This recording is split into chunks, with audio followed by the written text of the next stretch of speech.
Good morning guys, welcome back sa aking Facebook page, YouTube channel. So makikita nyo po ay may mga seeds po ako ng sweet corn. So kakarating lang po ito kahapon galing Shopee. So paano ba magtanim dito? Napakasimple. Kung makikita nyo po, ito po itong kamutihan. Kalilinis lang po natin kahapon, natapos pa lang natin. So ngayon, dahil tag-ulan, napaganda po ditong itanim. So sweet corn. So ang germination nito ay 4 days to 5 days, nabubuhay na po ito. So hopefully tumubo po sila lahat. So paano magtanim? Napakasimple. So mutas lang tayo dyan. At ayan. Tapos isang di pa lang po ang pagitan ng distansya nila. So yan po. Isang di pa, napakasimple ito magtanim. Yan.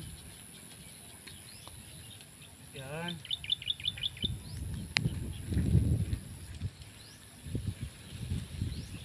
Yan.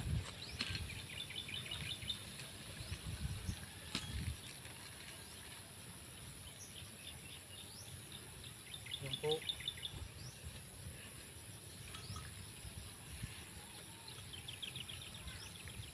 Samit lang natin. Sandi pa.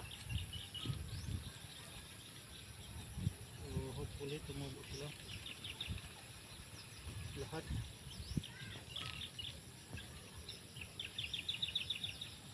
Yan.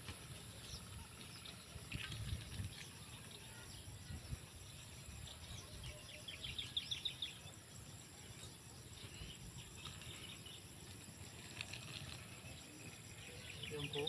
Bali 10 flat po ito. Yan, pakita natin. Itong sa kabila. Ayan po. Ngayon. Ayan. Simple lang. Bungkal. Lagay ng seeds. Takip. Ito lang kalalim. Tamang lalim lang po na niya. Isa-isa lang po. So hindi po siya pwedeng dalawa. Kasi maliit po yung pag lumaki siya pag tumaas. So then after 10 days maglalagay po tayo ng fertilizer synthetic. So, pwede din chicken manure ang ilagay, depende sa availability. So yan po, commonly synthetic po para maganda yung pagtaas ng puno, paglaki niya. Tatapusin po natin ito ngayon samnan para makalipat tayo doon sa vegetable natin sa baba. Sa taas po ang tampake ng aking taniman. So doon po sa baba ang maraming gulay. Dito nagtanim po tayo ng sweet corn. Convenience po yung lupa para sa ganito. Sa ganitong tanim. Yan.